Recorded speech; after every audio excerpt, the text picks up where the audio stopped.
Salatu wassalamu ala Rasulillah wa ala alihi wa ashabihi wa man tabi'ahum bi ihsan ila yaumiddin. Amma ba'd.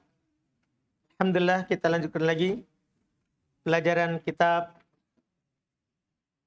Ikhtisar Ulumul Hadits karya Al-Imam Ibnu Katsir rahimahullahu taala. Fadhal. Bismillahirrahmanirrahim. Alhamdulillahi rabbil alamin. Hamdan katsiran thayyiban mubarakan fi kama yuhibbu rabbuna wa yarda, amma ba'd. Qala al-musannif rahimahullahu taala an-naw'ut tasi asyara al-muttaribu. Jenis yang ke-19 adalah al-muttarib. Hadis muttarib. Wa huwa ayyakhtalifar ruwatu fihi ala syaikhi bi'ainihi aw min wujuhin ukhra muta'adilatin la yatarajjahu ba'duha ala ba'din. Wa qad yakunu taratan fil isnadi wa qad yakunu fil matni wa lahu amthilatun katsiratun yatulu dzikruha wallahu a'lam. Hadis muttarib, dia adalah hadis yang rawinya menyelisihi syekh tertentu atau dari sisi yang lain yang sama, yang tidak bisa selainnya itu merajihkan atas selainnya yang lain. Baik. Jadi inti muttarib itu rawi menyelisih syekh, gurunya misalnya, atau teman-temannya. Itu namanya muttarib. Yang mana tidak bisa dikompromikan. Artinya kalau bisa dikompromikan, tidak ada masalah, tidak dinamakan muttarib. Ya, muttarib itu tidak bisa dikompromikan. Awal sama akhir beda. Beda, paham kan? Iya, tidak bisa dikompromikan. Terus. Dan kadang muttarib ini terjadi di sanad, dan kadang pula dia terjadi di matan. Pandang, kadang muttarib itu sanadnya. Kadang diriwayatkan dari si fulan, kadang dia hilangkan si fulan. Oh, ini ada goncang matanya. Ada kegoncangan sanadnya. Kadang juga dalam sanad. Dan dia memiliki contoh-contoh yang sangat banyak, yang panjang penyebutannya. Allahu a'lam. An-naw'ul ishruna ma'rifatul mudraji. Jenis yang ke-20, mengenal hadis mudraj. Wa huwa an tuzada lafdhatun fi matnil hadis min kalamir rawi fa yahsabuha man yasma'uha marfu'atan fil hadisi. Hadis mudraj, dia adalah apa yang ditambahkan lafaz dari matan hadis, dari ucapan seorang rawi. Maka yang mendengarnya itu mengira bahwasanya dia itu marfu dari Nabi. Itu dia kira itu hadis Nabi, padahal itu ucapan rawi, bisa menjelaskan hadis. Dan di tengah-tengah dia jelaskan lafaz. Orang mendengar dikira itu hadis, padahal itu ucapan si rawi. Itu namanya mudraj. Itu namanya mudraj. Fayarwiha kadzalik, maka dia meriwayatkannya seakan-akan dia adalah hadis. Dia meriwayatkan seperti yang dia dengar, padahal itu ucapan rawi. Terus. Wa qad waqa'a min dzalika katsirun fi sihahi wal hisani wal masanidi wa ghairiha. Wa qad yaqa'u al idraju fil isnadi wa lidzalika amsilatun katsiratun. Dan mudraj ini terjadi pada hadis-hadis yang sahih, hadis-hadis hasan dan musnad dan selainnya. Dan dia juga terjadi, dan mudraj juga terjadi pada sanad. Oleh karena itu dia memiliki contoh yang sangat banyak. Wa qad sannafa al-hafidzu Abu Bakrin al-Khatibu fi dzalika kitaban hafilan sammahu faslal wasli lima udrija fi nakli wa huwa mufidun jiddan. Dan al-Hafidz Abu Bakar al-Khatib telah mengarang sebuah kitab yang penuh tentang hadis mudraj, yang beliau menamakannya Faslal Wasli lima udrija fi nakli. Dan dia adalah kitab yang sangat berfaedah. An-naw'ul hadi wal ishrun ma'rifatul maudu'i al-mukhtalaqi al-masnu'i. Jenis ke-21, mengenal hadis maudhu yang dibuat-buat. Hadis palsu ya. Apa itu? Kapan hadis palsu? Kapan dikatakan hadis palsu? Nah, ini mau kita kenal terus.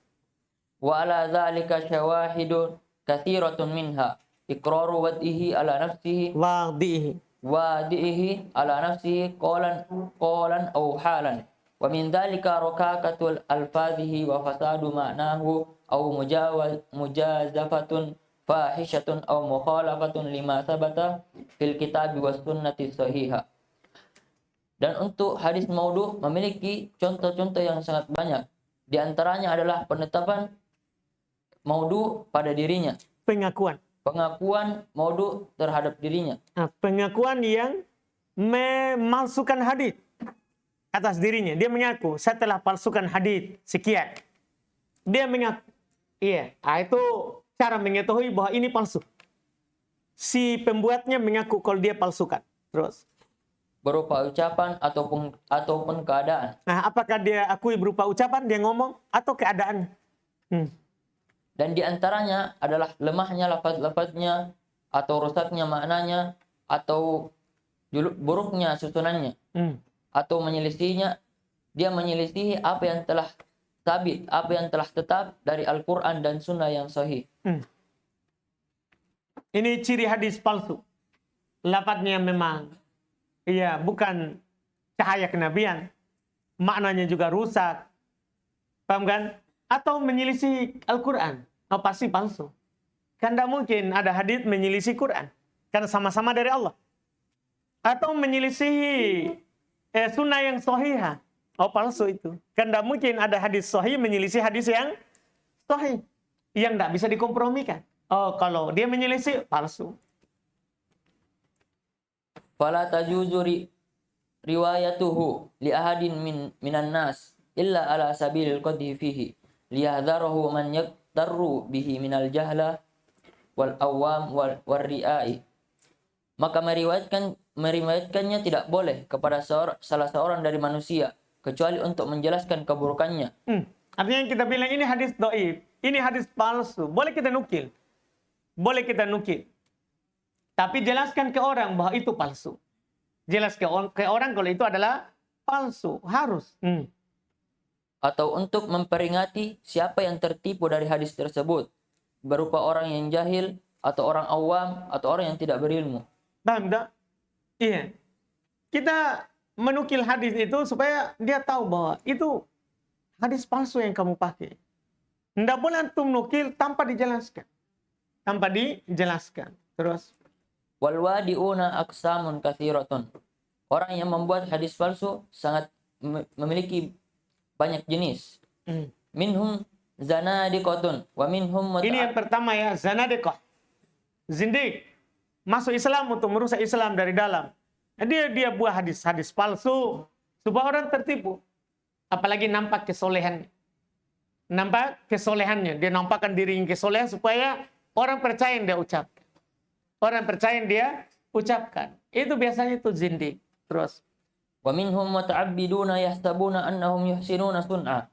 Yada'una ahaditha fihi targhibun wa tarhibun wa fi fadailil a'mal liyu'mala biha. Ini dia. Kalau tadi itu memang masuk Islam untuk merusak. Sehingga dia buat hadis palsu. Yang masalah sekarang ini yang ini. Ini jenis ini yang banyak sekali orang tertipu. Siapa itu? Di antara mereka adalah ahli ibadah yang mengira bahwasanya mereka melakukan kebaikan. Paham kan? Saya buat saja hadis palsu supaya orang semangat seperti saya ini. Dan dia ahli ibadah. Supaya murid-muridnya semangat juga ibadah, dia buat apa hadis? Palsu. Ini yang masalah. Ini banyak golongan dari golongan sufi atau yang sejalan dengan sufi. Sufi modern yang tukang bawa kompor. Kan sufi dulu kan fokus di kelambu, dikir satu malam 1000. Itu sufi zaman dulu. Nah, sufi ketinggalan. Sekarang ada sufi modern. Kemana-mana bawa kompor, pakai sorban besar. Anda paham kan? Itu sufi modern itu. Itu kan buat hadis palsu mereka itu juga. Mereka membuat hadis-hadis yang di dalamnya ada motivasi, ada ancaman di dalam kitab Fadail A'mal untuk diamalkan dengannya. Iya, bukan dalam kitab Fadail A'mal. Itu terlalu terang. Iya. Ini cuma dia bilang dalam masalah Fadail A'mal, keutamaan-keutamaan beramal, bukan dalam kitab. Di mana itu? Berarti Ibnu Katsir sudah tahu jemaah tabligh gitu ya? Enggak. Bukan. Belum itu kitab Fadail A'mal baru muncul, dah. Iya, dikarang oleh Muhammad Ilyas Kandahlawi. Iya, ini baru. Nah, ini Ibnu Katsir sudah lama dia singgung itu.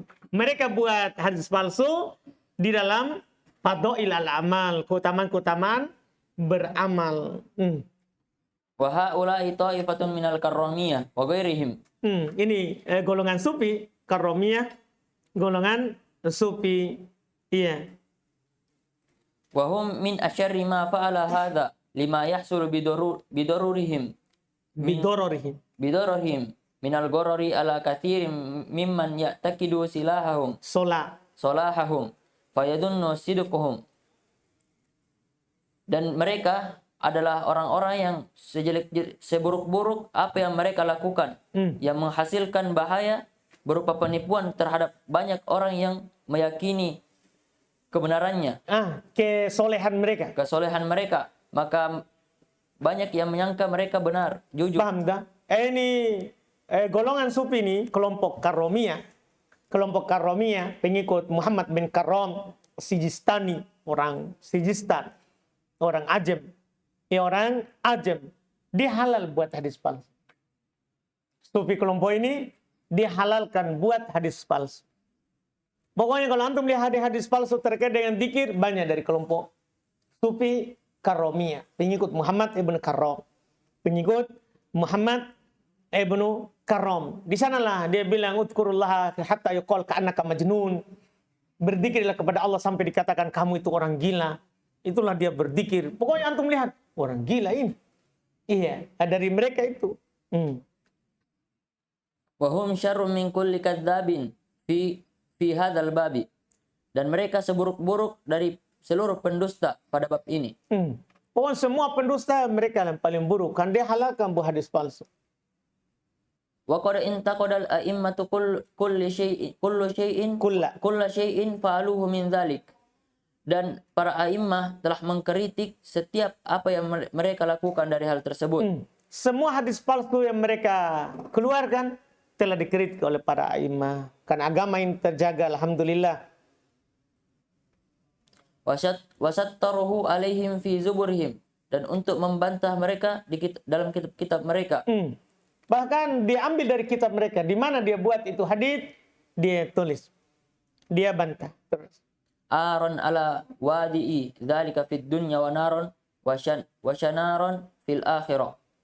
Sebagai celaan untuk para pelaku pembuat hadis palsu di dunia dan neraka serta aib di akhirat. Qala Rasulullah sallallahu alaihi wasallam, "Man kadzaba alayya muta'ammidan falyatabawwa maq'adahu minan nar." Wa hadza mutawatirun anhu. Dan Rasulullah SAW bersabda, siapa yang berdusta atasku dengan sengaja, maka hendaknya dia mempersiapkan tempat duduknya di neraka. Sengaja, mereka sengaja memang dihalalkan. Nabi bilang siapkan tempat duduknya di neraka. Mereka mengira bahwa mereka telah berbuat baik. Mereka orang bersemangat beramal, begitu. Terus. Qala ba'du haula'il jahla nahnu ma kadzabna alaihi. Inna ma kadzabna lahu. Masya Allah. Ini mereka bilang ya, ini subhat. Hati-hati ini. Apa dia bilang? Sebagian orang-orang jahil berkata, kami tidak berdusta atas nama Nabi. Namun kami tidak berdusta. Kami tidak berdusta atas nama Nabi. Namun kami berdusta untuknya. Kami ini berdusta kan untuk kebaikan Nabi juga. Apa maksudnya? Kami ini berdusta supaya orang sembah Allah. Supaya orang tambah semangat. Berarti kan untuk Nabi juga kembalinya. Supaya umatnya bersemangat. Kami ini tidak berdusta atas nama Nabi. Tidak, berdusta untuk Nabi. Nah, supaya orang semangat. Buatlah hadis palsu. Dipaham kan? Ya, kan begitu mereka bilang. Daripada Ustaz. Nah, daripada mereka saat malam takziah main domi. Lebih baik kami buat hadis palsu. Bagus kau dengar ceramah. Kamu mendengarkan ceramah di takziah lebih bagus daripada 1000 sholat sunnah. Duduk di majelis ilmu katanya. Duduk di majelis ilmu lebih baik daripada 1000 sholat sunnah. Ya bagus kan supaya orang semangat. Tapi kan tidak boleh supaya orang semangat buat hadis apa? Palsu. Itu yang dibawa-bawa. Daripada coba dia bilang begitu. Kami ini kan berdusta. untuk Nabi juga. Iya, boleh berdusta untuk Nabi. Wa hadza min kamali jahlihim wa qillatu aqlihim wa kasratu fujurihim wa iftiraihim. Ini dari kesempurnaan kebodohan mereka dan pendeknya akal mereka Keras. dan banyaknya penyimpangan dan kedustaan mereka. Fa innahu alaihi salam la yahtaju fi kamali syariatihi wa fadliha ila ghairihi. Maka sesungguhnya alaihi salam tidak butuh kepada kesempurnaan syariatnya dan keutamannya kepada selainnya. Iya kan? Rasul tidak butuh untuk menyempurnakan syariatnya, butuh kepada mereka yang harus buat hadis palsu. Tidak butuh itu, karena sahih sudah cukup. Dan tidak butuh untuk menjelaskan keutamaan syariatnya kepada tambahan yang mereka buat. Rasul tidak butuh semua itu. Terus Wa qad sannafa Syekh Abul Faraj Ibnul Jauzi Abul Farj Ibnul Jauzi kitaban hafilan fil mawdu'ati ghairu annahu adkhala fihi ma laysa minhu wa kharaja anhu ma kana yalzamuhu dhikruhu fasaqata alaihi wa lam yahtad ilaihi. Nah, ini masalah. Dan Syekh Abul Faraj Ibnul Jauzi telah membuat sebuah kitab yang di dalamnya penuh dengan hadis-hadis maudu'at. Ibnul Jauzi, dia mutasahil. Dia orang yang bermudahan. Orang yang bermudahan dalam hal ini. Dan tidak memasukkan selainnya. Dan mengeluarkan apa yang mengharuskan disebutkan. Cuman dia punya tulisan dalam Al-Mawdu'at, kitab hadis palsu. Hanya saja ada qala fihi ma laysa minhu. Dia masukkan dalam kitabnya apa yang bukan dari hadis palsu, dia palsukan. Bahkan hadis sahih dia masukkan di hadis palsu. Itu Ibnul Jauzi. Dan mengeluarkan apa yang harus masuk. Seharusnya dia sebutkan di situ hadis palsu, dia tidak masukkan di hadis palsu. Ini masalahnya di kitab Al-Mawdu'at Ibnul Jauzi. Terus Wa qad hukiya an ba'dil mutakallimin inkaru wuqu'il wad'i bil kulliyah. Wa hadzal qailu imma annahu la wujuda lahu aslan aw annahu fi ghayatil bu'di an mumarisatil ulumi syar'iyyah. Dan telah dihikayatkan dari sebagian ahli kalam sebuah pengingkaran yang terjadinya pemalsuan secara menyeluruh. Nah, ini kalau ahli kalam dia bilang tidak mungkin ada orang bisa buat hadis palsu. Paham kan? Iya, terus. Dan ucapan ini bisa jadi tidak ada asalnya atau dia dalam puncak kejauhan dari agama. Nah, dari melihat ilmu-ilmu apa?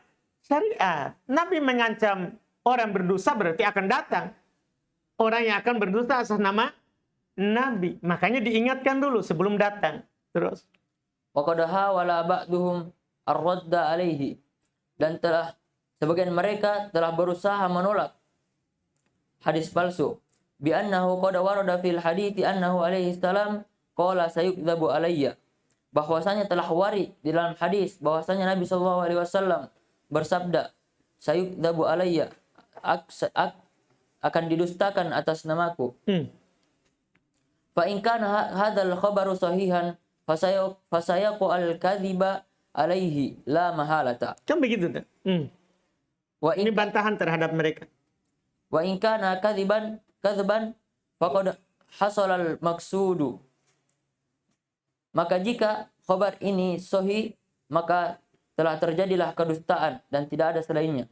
Dan jika hadis ini dusta, maka telah terhasilkanlah maksudnya. Fa ujiba anil awwali bi annahu la yalzamu wuqu'ahu ilal an. Tidak harus tak. Mereka bilang tidak ada pernah terjadi buat hadis palsu. Kita bilang tidak harus terjadi sekarang. Bisa saja akhir zaman orang akan munculkan hadis palsu. Apalagi sekarang kan sudah ada orang buat hadis palsu. Terus idh baqiya ila yaumil qiyamati azmanun yumkinu ayyaqa fihi ma dzukira. Bahkan telah tetap sampai hari kiamat masa-masa yang memungkinkan terjadinya hadis palsu apa yang telah disebutkan. Artinya kalau sampai masamu sekarang belum terjadi, Nabi kabarkan itu untuk akan yang terjadi, sesuatu yang akan terjadi. Tidak boleh kita menolak hadis gara-gara belum terjadi di kita. Belum terjadi di kita. Terus. وهذا القول والاستدلال عليه والجواب عنه من أضعف الأشياء عند أئمة الحديث وحفاظهم. Dan ucapan dan pendalilan serta jawaban darinya adalah yang paling lemahnya perkara menurut imam-imam ahli hadis dan para penghafalnya. Tanda, tapi jawaban tadi itu dibilang kalau memang belum terjadi, ya Nabi mengabarkan sesuatu yang akan terjadi itu jawaban mudah. Dan para imam hadis yang mengatakan itu jawaban paling lemah. Masih ada bantahan yang lebih kuat untuk mutakallimin, untuk orang-orang filsafat. Terus alladzina kanu yatadalla'una min hifdhis sihahi wa yahfazuna amsalaha wa afaha min al-mukadzibat makdubat khasyatan an taruja alaihim aw ala ahadin minan nas rahimahumullahu wa radiya anhum.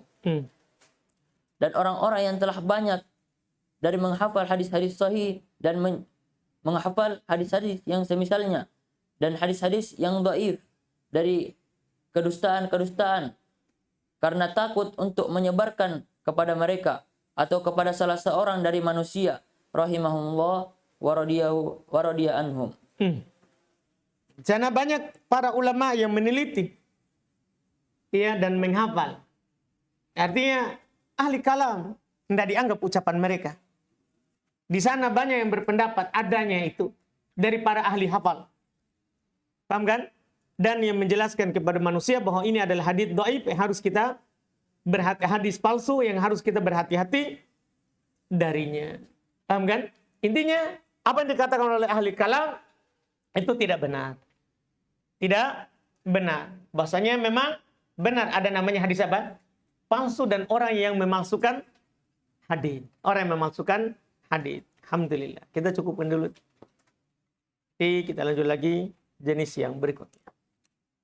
Subhanallah. Hamdik. Asyhadu an la ilaha illallah.